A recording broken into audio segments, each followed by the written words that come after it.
Muy buenos días, un placer saludarles. Soy Fernando del Rincón, bienvenido a Fuentes Confiables. Como siempre, le recuerdo todos los domingos. Este programa fue grabado con anterioridad, así que algunas de las situaciones de las que hablemos en esta mesa tal vez hayan tenido alguna evolución y no sean las mismas de las que hablemos en el momento. Pero la intención es decirle a usted esto para que no piense que mis fuentes están desactualizadas o que en este programa estamos desinformados. Esto ha sido grabado, así que tómalo en cuenta nada más. Por lo pronto, el día de hoy le cuento que estaremos hablando de Estados Unidos. Estados Unidos desde dos puntos de vista, uno que es lamentable, como lo han sido cualquiera de los otros ataques a nivel mundial, este acto terrorista que ocurre en Nueva York y que desgraciadamente de una forma muy bizarra, los que pagan mayormente son latinoamericanos, argentinos para ser más específico. Y por el otro lado, como siempre lo había dicho, en este mismo Fuentes Confiables, que le apostaba a la investigación del señor Mueller en torno a la injerencia o no de los rusos en las elecciones presidenciales de este país, pues bueno, la pistola humeante que decía yo ya empezó por lo menos a echar humo. Vamos a estar hablando de eso, de los primeros señalados en este tema que se va a poner mucho más complejo. Por lo pronto le doy la bienvenida a mis invitados que me acompañan este domingo. Melissa Turibi, ya la conoce, periodista venezolana, analista política, expresentadora de Globovisión. Melissa, bienvenida. Gracias por la invitación. Gracias a ti por estar aquí. Antonio Belchi, también ya lo conoce, ha estado con nosotros, periodista español, trabaja como corresponsal de la agencia de noticias AFP y en la edición en español de Washington Post. ¿Qué tal? Bienvenido, señor. Muchas gracias. Gracias, Anthony. Manolo González Moscote. Aquí está Manolo, ya lo conoce también, periodista colombiano que trabajó con CNN por más de 13 años, ha sido profesor de periodismo en Colombia. Bienvenido, señor. Gracias. Gracias a ustedes. Antonio, ¿es la primera vez que está con nosotros? Pues sí. Pero yo te conozco de otro lado entonces, ¿no? Sí, bueno, he estado varias veces aquí en CNN. Ah, con razón. Sí. El rostro se me hacía conocido. Bueno, es de la casa. Bienvenido entonces, arranquemos. Oigan, a mí, a cualquiera le causa mucho dolor lo que ocurrió en Nueva York, pero a mí en lo particular me parece muy bizarro en el sentido de la política antimigratoria de Donald Trump, el tema del sentido antimusulmán, el veto que empuja el presidente Donald Trump, y las víctimas, 5 de ellos son latinoamericanos, 5 de ellos son argentinos. Se me hace sumamente bizarro el contexto, y veo cómo politiza Donald Trump el tema, inmediatamente tratando de sacar provecho. Les pregunto yo a ustedes, ¿es válido lo que está haciendo Donald Trump? ¿Es válido que Donald Trump esté politizando el tema, empujando inmediatamente, incluso lanzando a la mesa el tema de la pena de muerte? ¿Les parece? Bueno, es que él obviamente ahorita necesita cualquier tema para desviar la atención de lo que está ocurriendo con la investigación de Robert Mueller, que se lo vamos a estar hablando más adelante. Él ahorita necesita cualquier punto para hacerlo. Obviamente no es válido, es un ataque terrorista, no es algo que tú puedas predecir, en este caso menos como es el modus operandi que se está aplicando ahora. O sea que tú no puedes predecir cuáles van a ser las víctimas como para tú poder politizar o decir que esto ha sido específicamente hacia un grupo de personas. Es lamentable que haya sido, es lamentable cualquier víctima, pero en este caso, como dice, es un poco irónico que se ha atacado tanto a la migración acá en Estados Unidos y que sean precisamente inmigrantes los que vivan esta tragedia, pero es algo que tú no puedes predecir. Un ataque puede haber sido asiáticos, pudieron haber sido cualquier tipo de personas. Claro, las víctimas no sabes cuáles van a ser. Pero el tema de la reacción, adelante. Ha sido el blanco perfecto precisamente para que él sacara a colación este tema, regular el tema de inmigración en este país. Pero hace un mes, cuando hubo el tiroteo en Las Vegas, no se habló, no hubo ningún ápice sobre ninguna reforma migratoria, ninguna regulación, y se le estuvo diciendo sobre el control de armas. Claro. Entonces yo creo que el debate también pasa por otro lado. Dependiendo de quién hace quién es el autor del tiroteo, vamos a hablar de un atentado, si no vamos a hablar de un tiroteo masivo, vamos a hablar de un hombre loco contra un hombre malo, malvado, que quiere destruir la paz de toda una nación. Yo creo que también el debate también pasa por ahí, ¿no? En el que pongamos sobre la mesa las cartas y que de alguna manera analicemos qué país queremos y si ese gobernante que nos está representando a todos realmente está luchando porque haya un bienestar en el país o porque eche más gasolina al fuego. Miren, hay que entender una cosa muy interesante con respecto a Trump. Lo que se refiere a los atentados, en esta oportunidad en Manhattan concretamente, él utiliza el hecho de que es un extranjero que vino a Estados Unidos a través de la lotería de las visas. Entonces, es como que darle un arma más a Donald Trump para que tenga la razón en cuanto a fuera inmigración de los Estados Unidos, fuera musulmanes de los Estados Unidos. No olvides que Uzbekistán, que yo he estado allí en la tierra de este muchacho, la tierra de la seda. La tierra de la seda, exacto, la ruta de la seda, es parte de la ruta de la seda, la famosa. El problema es que al suceder estos atentados con personas extranjeras viniendo con el sorteo de las visas, justamente le da la oportunidad para decir, acabemos lo de las visas. O sea, se le está dando simplemente munición a Donald Trump, la que él necesita para convencer a los jueces, porque recuerden que aquí todo depende de los jueces. Él hace la orden ejecutiva, la firma, pero quieres convencer al juez de decirle, mire, yo tengo la razón, vamos a acabar lo de la lotería de visas, aprobada por el Congreso hace muchos años, por la equidad y lo que usted quiera. Pero se necesita en este momento, sí, y eso tenemos que ser conscientes todos, que se le revise cuidadosamente la hoja de vida a todo aquel que gane la lotería de visas o se le dé una visa en los Estados Unidos. Pero perdóname, pero es que hay un proceso de verificación, aunque ganes, ese proceso no aunque está ganes, dando bien, aunque ganes, pero espérame, ahí está el problema. Bueno, pero es que aquí está el problema. O sea, existe, la gente piensa que la lotería de visas, te sacaste la visa, llegas y entras a los Estados Unidos. Es mentira. Hay un proceso riguroso de verificación, un background check para cada una de las personas que ganan el proceso de visa. Y visa por la lotería. Sí, eso es una realidad. Ahora, si se tienen o no que ajustar y tener más controles y más filtros, estoy totalmente de acuerdo. Mire, pero Manolo, permíteme. De esta porque quiero retomar lo que decía Anthony. O sea, aquí estamos haciendo este hincapié hoy por hoy. Yo estoy de acuerdo contigo, no estoy en desacuerdo. Pero no se hace el mismo hincapié con un tema doméstico. Es decir, aquí estamos hoy como inmigrantes diciendo que debe haber mayores controles en la revisión de cada una de las personas. De acuerdo. Entonces, vamos por ¿Qué pasa con los controles? Es que Donald Trump utiliza este tema políticamente a su favor, pero cuando fue doméstico y cuando fue un redneck estadounidense, ahí no hubo que tener un mayor control de armas. Ahí no hubo que tener mayores filtros. Ahí no hubo nada, Manolo. Y ese es el problema. Cuando tú vas a dirigir un país para controlar y cuidar a las personas, tienes que cuidarlo si ocurre dentro y tomar medidas o si ocurre desde afuera. Y eso es lo que estamos discutiendo en la mesa. Exactamente, estoy totalmente de acuerdo contigo. Concretamente, con esto lo de este señor uzbeco, estamos hablando de la lotería de visa. Concretamente, con el atentado de Las Vegas, estamos hablando de un blanco americano, una persona que se llenó de armas. Ahí estamos hablando de la revisión de antecedentes. Volvemos otra vez a la palabra revisión, de antecedentes de a quién se le están permitiendo comprar absolutamente tantas armas en el país.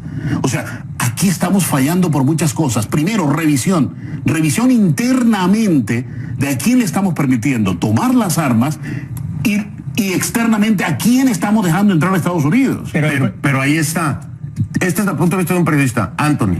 No lo hace el presidente de los Estados Unidos. El problema se debe ver desde un punto de vista político, que al fin y al cabo Donald Trump lo que es un político. Intenta ser un estadista, pero eso también se podría debatir. Que tenemos que poner las cosas en perspectiva. ¿Qué da más votos?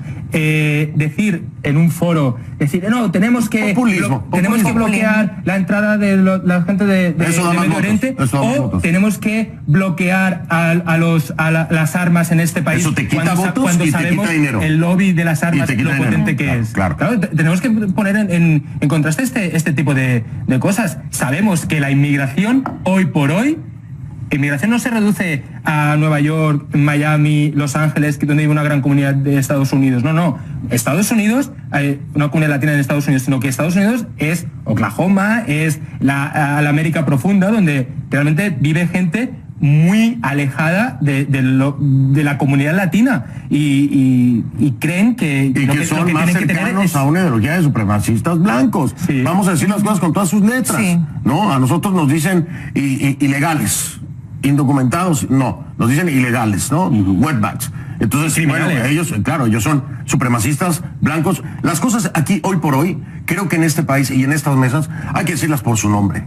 Ya el agua tibia se acabó, y ese es el problema, que aún continuamos como periodistas metidos en el agua tibia, porque estamos exigiendo y dando cobertura a un tema de terrorismo en Manhattan, pero dejamos de presionar porque el presidente de este país controle el terrorismo doméstico, controle el tema de las armas. Si conviene por votos o por economía, a mí no me importa. A Belisa no le importa. A Anthony no le importa. A Manolo tampoco. A mí me interesa estar seguro y que ese gobierno me lo garantice, y es uno de los derechos que tenemos. Yo creo que pero no se dice en la prensa. Política populista se deja pasar tal cual. Y ahí estamos equivocados como periodistas. La política populista de Donald Trump lo está llevando a él a entramparlo precisamente porque es una agenda que es vacía, que no representa a ningún sector en específico, ningún tipo de solución, y que en este momento él con este tema migratorio no solamente está atacando a un sector que no le ha funcionado, que le ha traído repercusiones, además él se está olvidando que ahora el terrorismo no se puede abordar de la misma manera que se abordaba antes. El terrorismo tiene que ser en este momento abordado de una manera preventiva. Cuando él empezó atacar todo este tema de las visas, limitó las visas de estas personas que son talentos, que manejan el tema del ciberespacio, que es precisamente donde en este momento es la única manera de que tú puedas prevenir un ataque como este, porque ya no es en la calle, ya no es con soldados, con armas, ya tú tienes que anticipar a través de cómo esta gente se comunica, a través de las redes sociales, la fortaleza, la fuerza con la que reacciona Donald Trump, incluso criticando el sistema de justicia de este país, diciendo que es un proceso, es un sistema, el hazme reír, es un sistema que nos hace quedar mal, por decirlo de alguna forma. Ojo, está bien, tú piensas que es eso como presidente, de acuerdo.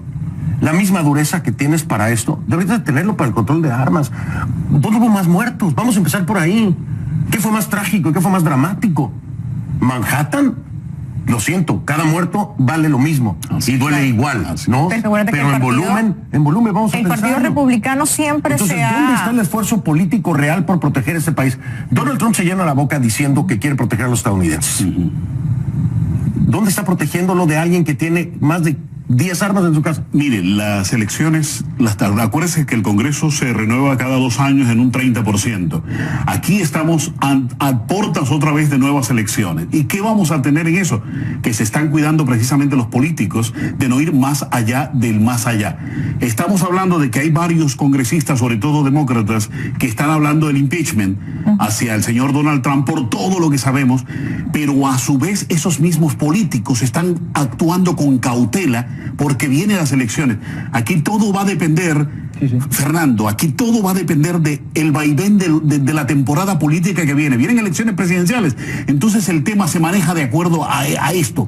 Vienen las elecciones al Congreso, renovación de parte, entonces vamos a meterlo por aquí porque no nos conviene. Lo que decía nuestro colega, mire, el lobby de la gente que maneja las armas en este país es muy grande, pero hay que llevar y meter en cintura a todos los mecanismos que regulan la entrega de las armas en la calle. No es factible que yo esté en internet buscando una válvula de presión de una olla a presión y me vengan y me pongan allí en comerciales que no lo he pedido yo, venta de armas que me las envían a la casa.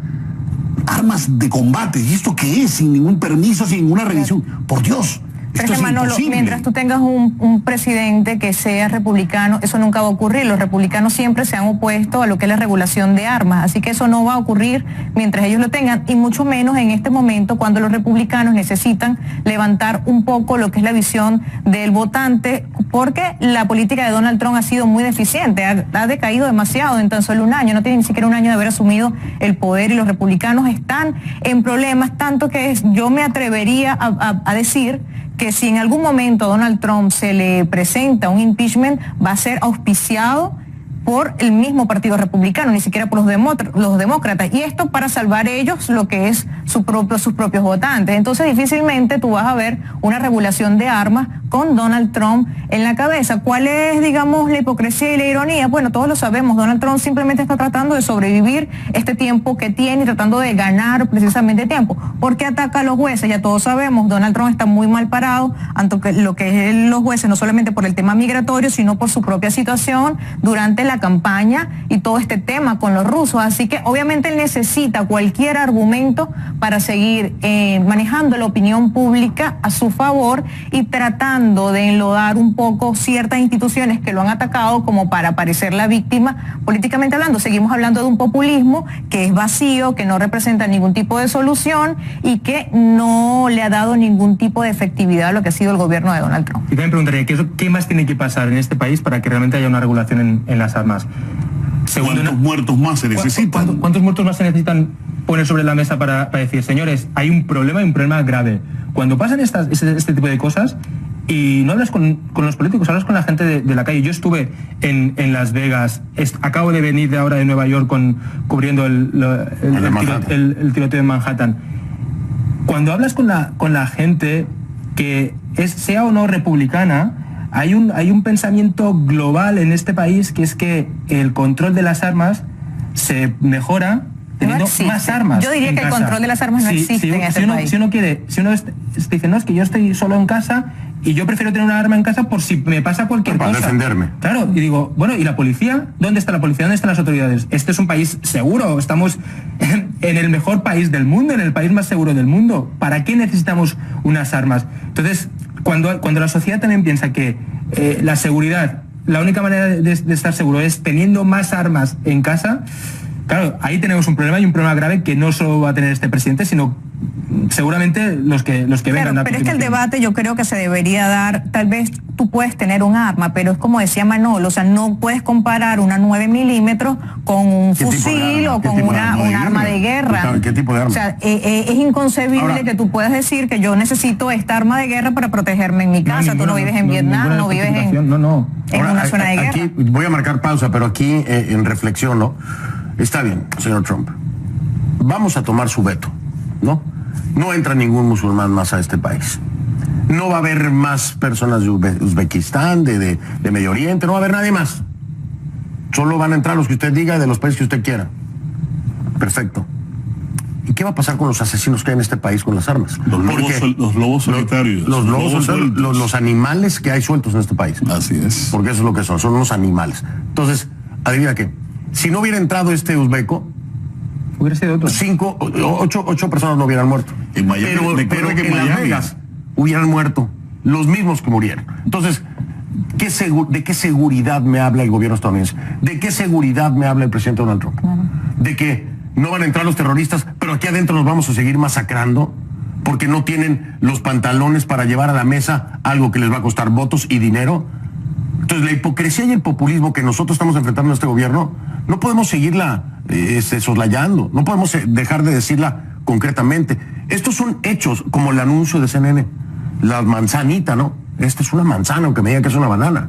La realidad es que si hoy no hubiera entrado el uzbeco, la masacre de Las Vegas hubiera ocurrido igual. Y hubiera sido una tremenda tragedia a quien van a culpar por esa tragedia. ¿Qué regulación migratoria te va a impedir que un estadounidense masacre a sus conciudadanos? Ese es el punto. Y ahí es donde nosotros como medios de pronto nos desviamos por irnos a la cobertura inmediata, que es el tema de Manhattan. Pero hay que traer esta retrospectiva, porque las intensidades de respuesta del gobierno estadounidense, encabezado por Donald Trump, son completamente fuera de contexto, pidiendo incluso pena de muerte, ¿no? Queriendo limitar la entrada, criticando el sistema de justicia. Pero cuando masacran en Las Vegas un propio estadounidense, no es el mismo nivel. Entonces, ¿estamos locos todos aquí o qué?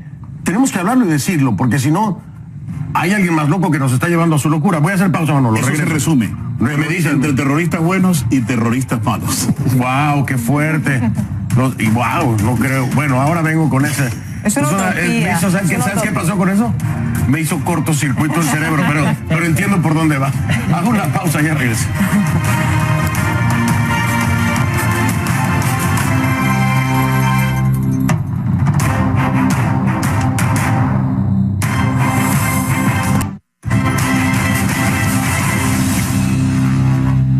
Estamos de vuelta en Fuentes Confiables. El tema en ese momento es el ataque o el acto terrorista en Manhattan, que está vinculado pues a muchas reacciones del gobierno del presidente Donald Trump, del mismo Donald Trump.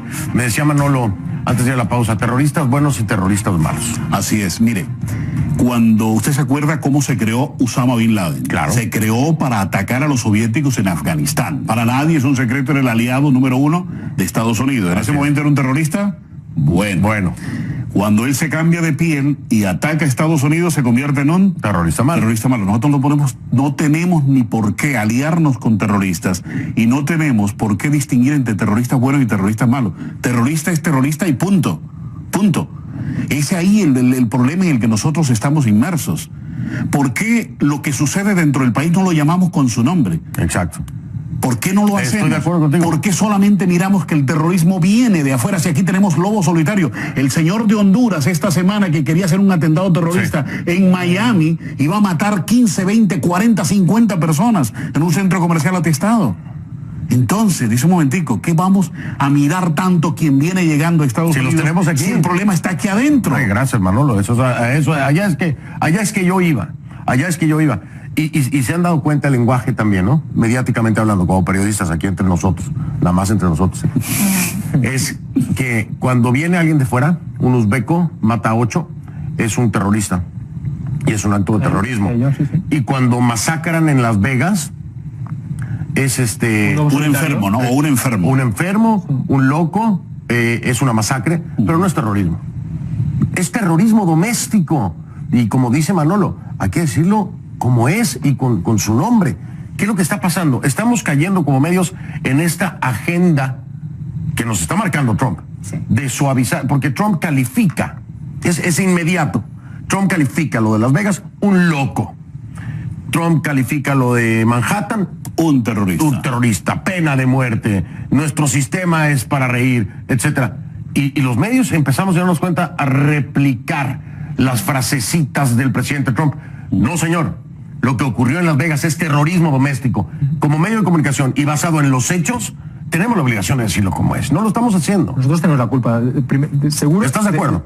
Totalmente de acuerdo en eso, porque de hecho cuando nos llegan a nosotros los breaking news de que ha habido un tiroteo aquí en Oklahoma, en Las Vegas, nos esperamos, no, espera a ver si es de ISIS, a ver si la persona que ha hecho el tiroteo es de aquí o es de fuera, para decir si eso es un acto terrorista o es un tiroteo. Nosotros tenemos que, es verdad que el periodismo, un colegio de periodistas, si lo hubiera en este país con cara y ojos y realmente pusiera las bases de cómo tratar este tipo de informaciones, otro tipo de historias nacerían. Y es verdad, y yo asumo toda esa culpabilidad. Yo soy de los que lamentablemente actúo de esta manera y seguramente por la agenda política, seguramente... Mea culpa, yo te acompaño en eso, por eso lo estoy trayendo a la mesa, porque a mí me pasa igual en conclusiones. Yo creo que tenemos que romper un poco con el tema metodológico que utilizamos para hacer periodismo, no solamente en este país, en el mundo. Hoy en día tenemos que entender que el periodismo ha evolucionado por la misma necesidad de la sociedad, por los mismos acontecimientos. ¿Cuál es la metodología en casos como este? Esperar la fuente oficial. Entonces, si la fuente oficial cataloga de una manera, todos lo catalogamos de la misma manera. No nos salimos del esquema. Que es terrorista o no es terrorista. Exacto, pero es que ese es el tema, que no nos salimos del esquema, nos quedamos enganchados en eso y no vamos más allá. Pero ahí es a donde vamos, Melissa, y con este ejemplo que les ponía del anuncio de la manzana, de CNN y la banana, que el medio oficial últimamente, en esta administración, nos está queriendo decir que es una banana. Es así. Y nosotros como periodistas sabemos que es una manzana, pero decimos, de acuerdo a fuentes oficiales, esta banana... Y tú por dentro dices, pero esto es una manzana. Bueno, pero la fuente oficial dice que es una banana. Claro. No, tenemos entonces que ser periodistas. Mira, porque ya lo hemos tratado varias veces en este programa y el mayor reto para el periodista es justamente tener esa negociación con los editores, tener esa negociación con quienes toman a veces la línea editorial del medio, porque tú tal vez como periodista vas a querer decir que esto es una manzana, no es una banana. Bueno, pero entonces óigame, te dice, mira, la fuente oficial dice que es una banana. Entonces, ¿cómo haces tú como periodista para llevar la información? Cosas por su nombre, como lo decía antes, lo decía yo. Tenemos algo importante que se nos está saliendo de las manos y se llama las redes sociales. Cuando el gobierno nos dice que esto es una banana y no es una manzana, justamente aparecen en las redes sociales la hoja de vida de este señor rastreada por la misma gente y nos muestran que mentira, que ese señor no era una banana, que ese señor era una manzana. Entonces, no creas tú, las redes sociales y hoy lo que hablas tú, Melissa, la evolución de los medios de comunicación a través y vistos en las redes sociales, créeme que es lo que ha descubierto y ha bajado el velo. Y allí nos hemos enterado de muchas cosas y hemos visto muchas cosas.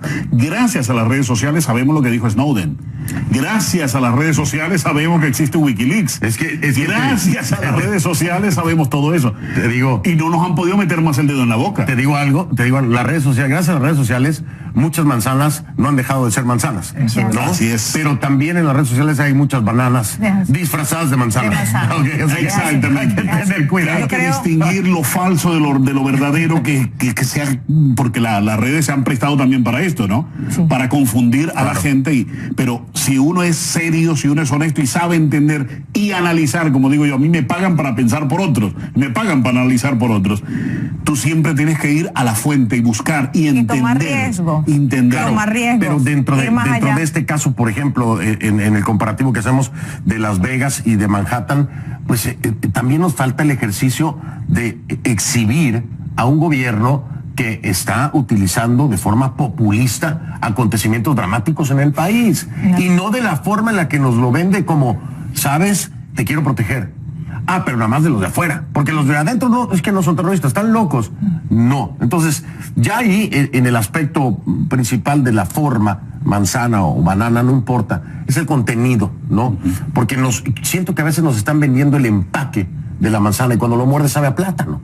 Entonces, ¿a qué te sabe? Exacto. ¿A qué te sabe? Y la banana sabe a manzana. Entonces, nosotros como periodistas, creo que independientemente de lo que marque una fuente oficial, que debe ser la que nos dé cifras, nombres, datos concretos, el hecho como tal, debemos de ser mucho más responsables en plantearlo como se debe plantear. Dime si has visto el que hayan exaltado o resaltado el hecho de que de las 8 víctimas de Manhattan, 5 sean latinoamericanos.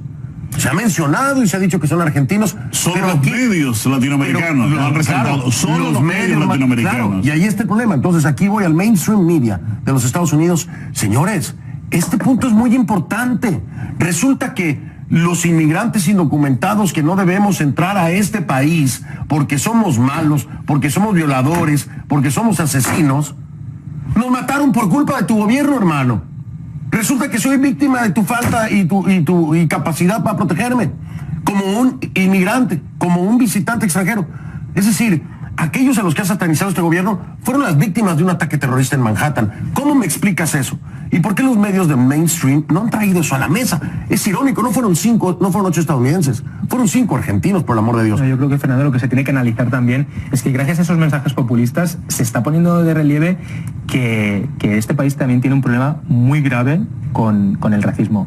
Lo que no puede ser es que estemos en el siglo XXI y haya un supremacista blanco que vaya a una universidad de Estados Unidos y la llene.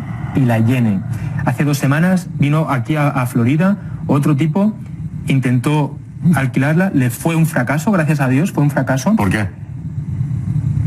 Porque está lleno de latinoamericanos. Sí, pero era en el norte del estado. ¿Era para allá arriba? Era en el norte del estado. Sí. Entonces, gracias a Dios fracasó, pero hacía un mes ese mismo hombre llenó toda una universidad en otra ciudad de Estados Unidos. Esa sí le di seguimiento.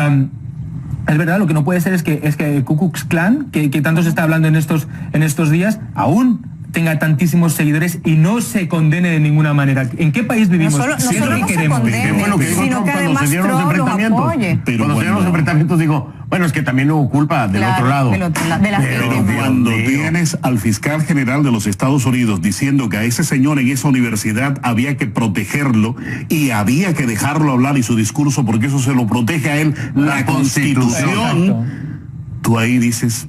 Es cierto. Perdón. Pero es cierto. Mira, Perdón. Es cierto. Allí Lo que pasa es que cuando en la campaña, yo lo dije muchas veces, hay gente que me lincha por decir estas cosas y después me dicen, oye, ¿sabes qué? Tenía razón. Entonces a mí me gusta decirles que se escandalicen y meses después me dicen, bueno, ¿sabes qué? Tenía razón. Pero lo que dije fue, cuando estaba en campaña, ¿no? Dije, en el momento en que el líder del Ku Klux Klan está apoyando tu campaña, tenemos problemas, Houston. Claro. Graves problemas, Houston. Yo lo dije. Ahí está el resultado. Se ha exacerbado ese sentimiento racista. Se le ha dado, se han envalentonado los supremacistas blancos para empezar a empujarnos a todos los que no pertenecemos a esta... Sí, es verdad, yo cubriendo la campaña electoral de Trump el año pasado, yo me daba cuenta de eso, de que no todo el público cumplía con el mismo perfil, pero sí que es verdad que esos mensajes populistas calaban y mucho en los mítines que él hacía en todas las ciudades de Estados Unidos, en todas. Y es para debatir y para pensar uno si realmente ¿Eso se tendría que cambiar o no? Yo creo que sí. Yo creo que en este momento no solamente la comunidad de Estados Unidos y la legislación de Estados Unidos, sino de todo el mundo se enfrenta precisamente a lo que hablábamos con respecto a los medios de comunicación. Llega un momento en donde tú tienes que pasar un poco el chantaje de las libertades y las libertades de los derechos humanos, y etcétera, etcétera, e irse a una legislación que de verdad impide este tipo de cosas, no solamente en cuanto a estas actividades de los supremacistas blancos, sino también en cuanto a las comunicaciones. Se habla de que no puedes intervenir las comunicaciones, pero entonces ¿cómo tú haces la prevención, por ejemplo, de un ataque como este, cuando tú sabes que esta gente se comunica a través de las redes sociales, que hay cuentas dedicadas específicamente a que ellos transmitan sus mensajes para que cualquiera de sus lobos solitarios los tomen y los ejecuten? Entonces tú tienes que dejar un poco el chantaje, tú como Congreso, dejar este chantaje de que no, que hay libertad de expresión, ese tipo de cosas, punto de Melissa es muy importante. Irse a lo hondo y hacer una transformación. Y eso no solamente en Estados Unidos, Europa está enfrentando el mismo problema con un terrorismo que ya dejó la vieja. Pero es cierto, el problema es el hilo delgado que hay entre la libertad de expresión y la seguridad nacional de una nación. Y ese es un hilo muy delgado. Hay un chantaje constitucional. Porque esta constitución me lo garantiza. Momento. Vamos a poner las cosas en orden. Cuando tú estás teniendo un discurso provocativo que exalta antivalores que incita al odio, que incita al odio, tú no puedes ser parte de esa enmienda de la Constitución. O sea, tú no encajas en esa parte, no encajas. Entonces no me vengan con un chantaje constitucionalista, ¿no? Cuando se supone que también hay legislaciones que protegen a todos los estadounidenses de no ser excluidos y que no se permite estar provocando al odio o actos raciales, ¿me explicas?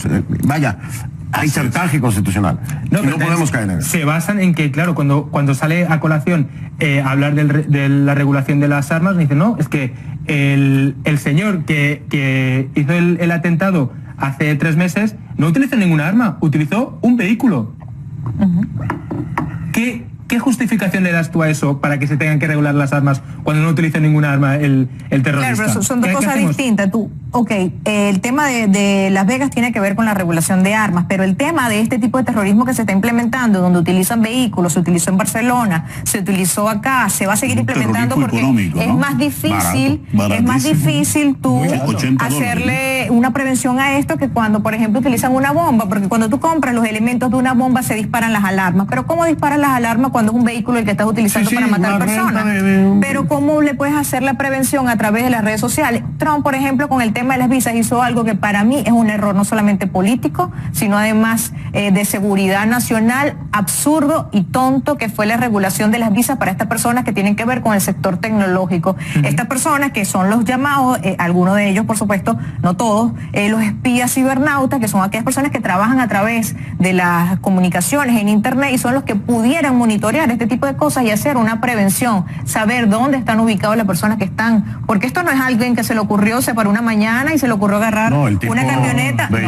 Sí, esto es un canal que manipula. Todos los videos que pudo. Exacto, tuvo un canal que de alguna forma lo direcciona y le dice, mira, esto es lo que queremos que hagas en el nombre de Alá y bueno, y de toda la justificación que lo puedas hacer. Yo voy a tener que cerrar el tema de Manhattan para regresar. Vamos a seguir hablando de Trump, obviamente, pero ya en el otro plano, en la investigación de la injerencia rusa. Yo lo que creo es que sí. Está bien que sea intenso Trump, ¿no? Cualquiera de nosotros. Yo soy muy intenso, por ejemplo. Pero soy estable, intenso, estable. Es decir, reacciono con la misma intensidad si hay un ataque terrorista que viene del exterior como si hay un ataque terrorista doméstico. Entonces, si vas a criticar el sistema de justicia... tienes que ser equilibrado en todas tus decisiones. Y constante, ¿no? No mostrarte más a favor de una porque queda demasiado evidente a favor de que estás y en que estás. No, y la palabra clave es coherencia, o sea, tú no puedes decir que una cosa es buena y la otra es mala cuando son iguales. O sea, tiene que haber una coherencia en el discurso y una coherencia en las acciones. Él se pensaba que era un cura del colegio y lo está demostrando día a día. No, yo creo que más arrepentido que nadie de que haya asumido la presidencia es el mismo Donald Trump en este momento. Voy a tener algo de coherencia y mandar a la pausa, porque si no me corren aquí. Héctor Manuel Castro, vamos a pausa entonces, señor, ya regresamos.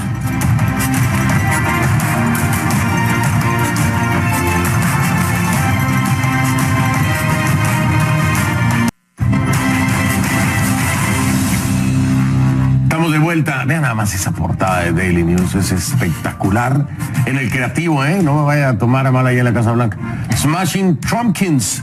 Y bueno, pues ahí están los protagonistas de esta, que es el primer resultado de la investigación del señor Mueller, de smoking con la pistola humeante.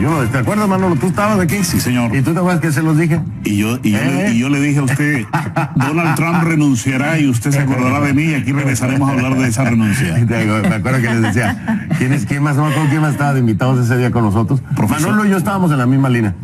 Pero entonces yo le decía, Robert Mueller para mí es el gallo, es la pistola humeante. No, que no. Ya te digo, ya ves, se los dije.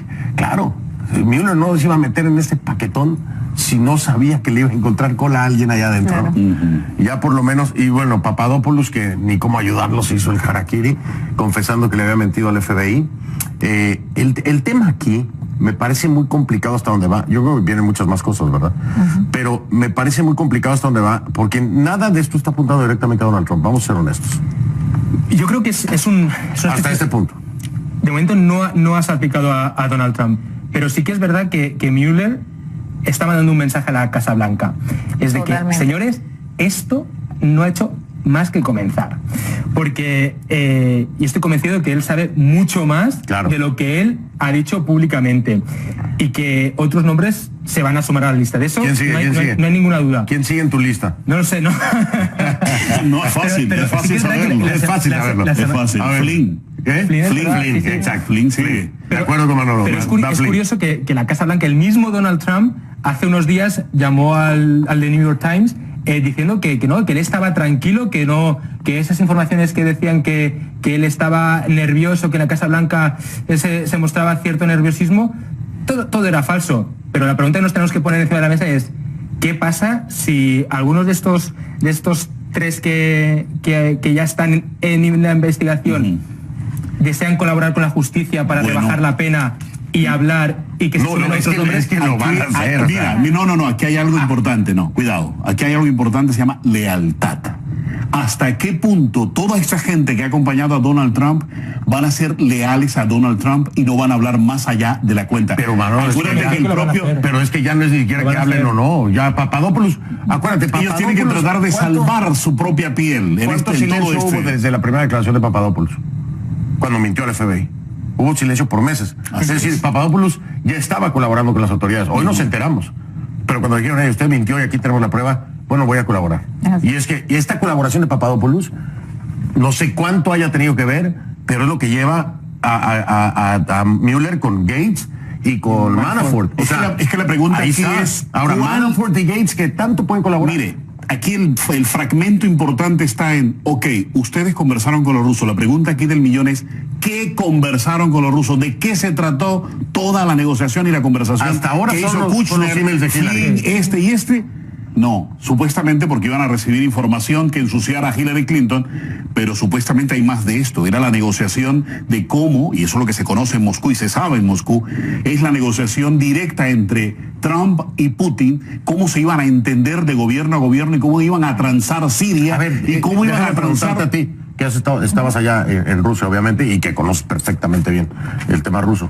¿Qué es lo que allá se habla de esto? Porque aquí lo vemos de este lado del charco, ¿no?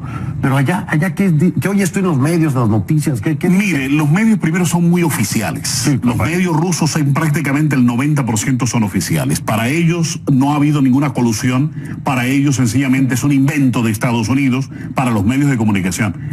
El pueblo de a pie inteligente, que normalmente es de oposición, entienden perfectamente que los rusos metieron sus manos aquí en Estados Unidos porque tenían con Donald Trump o tienen la esperanza de hacer grandes negociaciones.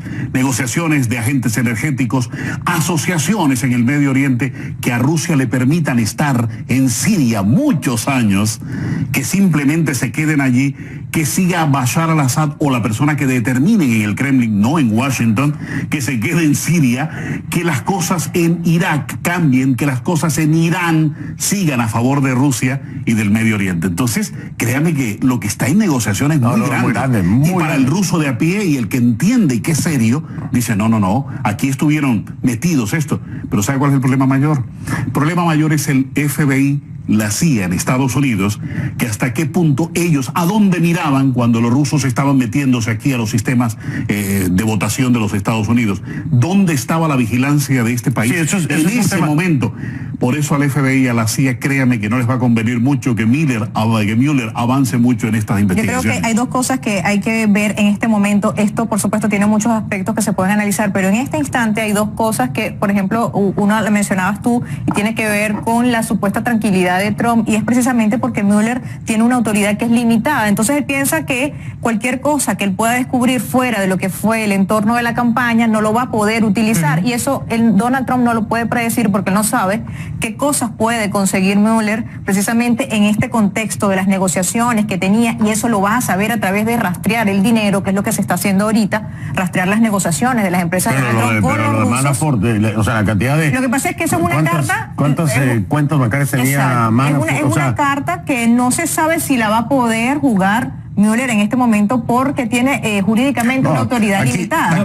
Y está el otro tema que es lo que la mencionaba. Carta la puede jugar, la carta ya la puede jugar ya. Bueno, y pero además el Congreso ha dicho que va a estar muy pendiente de que Trump no se meta ni interfiera en ningún... Exacto, pero de ninguna manera. todavía si nos vamos al marco jurídico en este momento, si Mueller consigue algo que tiene que ver con las transacciones económicas de Donald Trump y las empresas con respecto a los rusos, no se sabe si lo va a poder utilizar en este instante por el marco jurídico en el cual está él cercado, que es esta autoridad limitada que tiene. Robert Mueller la tiene muy clara. Si alguien sabe cómo usarlo y cuándo usarlo, es Robert Mueller. O sea, ve hasta cuándo venimos a ver algún resultado. Y yo creo que a Donald Trump le va a pasar factura esta investigación de cara a las elecciones.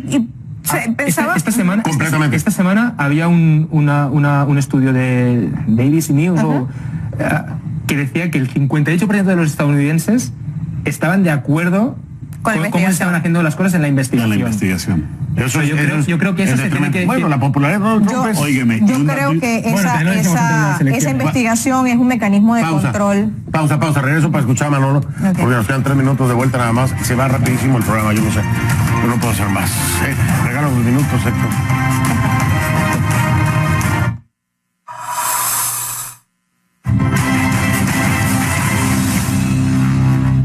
Regreso, nos quedan, es increíble, 3 minutos nada más. Manolo, te escucho. Mire, algo importante, recientemente se publicó un informe bastante serio en cuanto a la fortuna de Donald Trump. Recuerde que él es un hombre de símbolo dólar.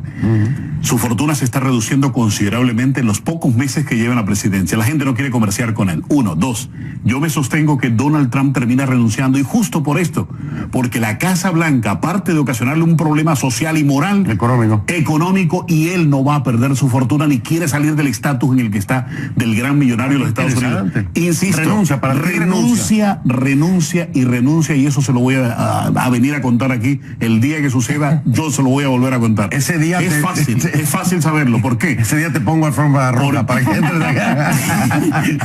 Mire, es muy sencillo, lo que tiene el señor Mueller en cuanto a pedir los statements, lo que tiene que ver con las ganancias, los impuestos del señor Donald Trump, que diga que viene de gobiernos extranjeros, que siguen las empresas. ¿Por qué cree usted que allí en Mar-a-Lago han pedido la lista de los invitados que llegan secretamente, que no han llegado a la Casa Blanca? Porque Donald Trump sigue manejando sus empresas en Mar-a-Lago. Desde Mar-a-Lago. Claro. Y esto es serio. Claro. Conflicto de intereses. Es un conflicto de intereses grave. Conflicto de intereses y grave.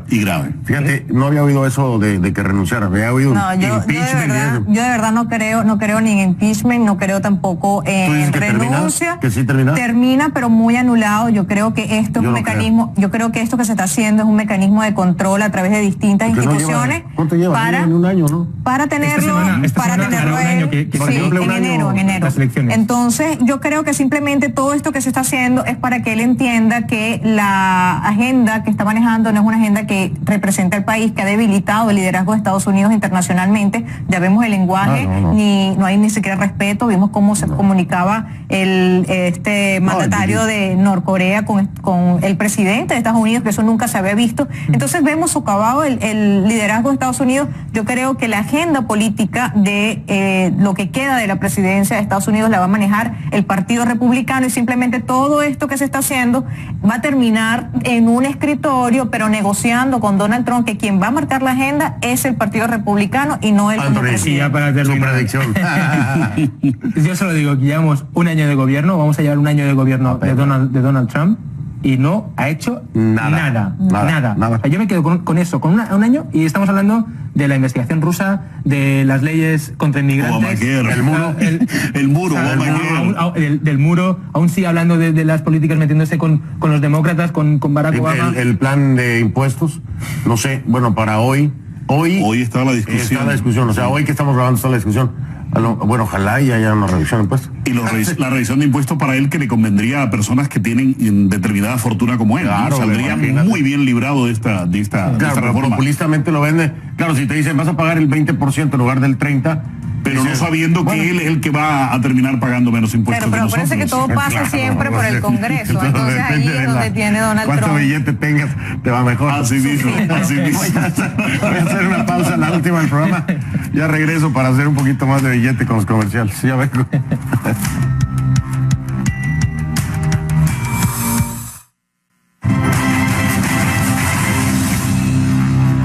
Estamos de vuelta y voy a interrumpir la conversación. Si quiero, ahorita seguimos. Pero ya me tengo que despedir y se nos fue el programa. Melissa, mil gracias. Melissa Turillo. Gracias por la invitación. Gracias a ti por estar aquí. Anthony Belchi, gracias, señor. ¿La pasaste bien? Divinamente. Sí, te gustó, ¿verdad? Ya te vi. Manolo González, como siempre, Manolo, un placer. Hombre, un gusto inmenso. Gracias por haber estado aquí. Les digo, bueno, vamos a tener que hacer otra mesa con los mismos invitados porque la dinámica fue intensa. Pensé que era más grande por mí, ¿no? Y no olvides la alfombra roja. Vendré por la alfombra. Te pongo una alfombra roja, de verdad que te la pongo. Por lo pronto, ya en casa, yo le digo, si ustedes no saben quién confiar, aquí está Fuentes Confiables. Gracias, soy Fernando del Rincón.